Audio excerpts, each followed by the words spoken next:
ونشهد أن لا إله إلا الله وحده لا شريك له ونشهد أن سيدنا ومولانا محمدا عبده ورسوله أما بعد صدر محترم عزیزم قاری عثمان صاحب صدر جمعیت علماء ہند اور عزیزی مولوی محمود مدنی سلمہم اللہ جنرل سیکریٹری جمعیت علماء ہند، میں آپ دونوں کو اور آپ کے رفقائے کار کو مبارکباد دیتا ہوں کہ جمعیت علماء ہند کے پلیٹ فارم سے آپ نے ان حالات میں قومی یکجہتی کے اس پروگرام کو دلی میں منعقد کیا۔ حقیقت یہ ہے کہ جمعیت علماء ہند اپنی گوناگون خصوصیات اور امتیازات کی بنیاد پر جو اکابر رحمہم اللہ کی ملک کے لیے قربانیوں کے نتیجے میں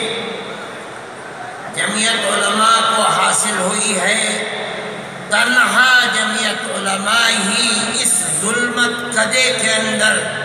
روشنی کی شمع قومی یکجہتی کو جلا کر لے کر چل سکتی ہے۔ اور جمعیت علماء پر یہ اللہ کا احسان اور فضل ہے کہ اس نے ان حالات کے اندر اپنے اس فرض کو سمجھا ہے، اور پورے ملک کے اندر ہم نے جگہ جگہ جمعیت علماء ہند نے ان پروگراموں کو آگے بڑھایا ہے۔ میں یہ بات نہیں کہتا کہ ہم نے ملک کے ایک طبقے کے رخ کو بدل دیا، میں یہ بات نہیں کہتا، اور نہ حالات یہ بتاتے ہیں، لیکن کسی ظلمت کدے کے اندر ہم اگر ایک ہلکے سے چراغ کی روشنی بھی جلا سکتے ہیں تو اپنے ملک کی بقا کے لیے ہم اس میں کوتاہی نہیں کریں گے۔ ہماری بلا سے کون سنتا ہے کون نہیں سنتا،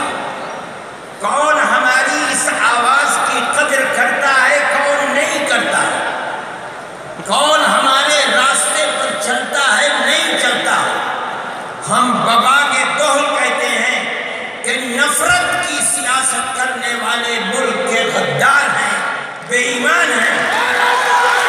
اس ملک کے اندر اگر سیاست چل سکتی ہے،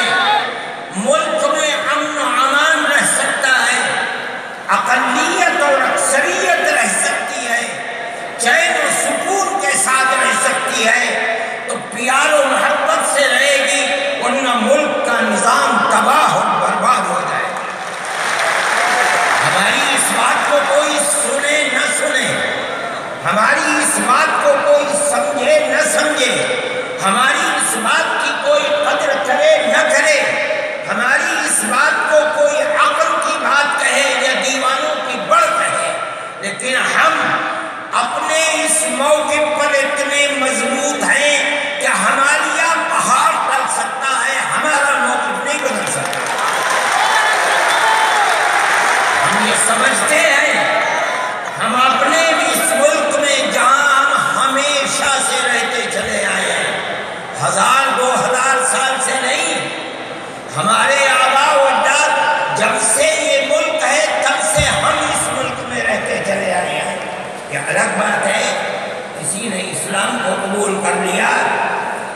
کوئی سکھ بن گیا، کوئی کرسچن بن گیا، کوئی اپنے باپ دادا کے مذہب پر رہا، لیکن ہمارے ملک کی یہ خصوصیت تھی ساری دنیا کے اندر کہ گاؤں در گاؤں، شہر در شہر، ہر جگہ مختلف مذاہب کے ماننے والے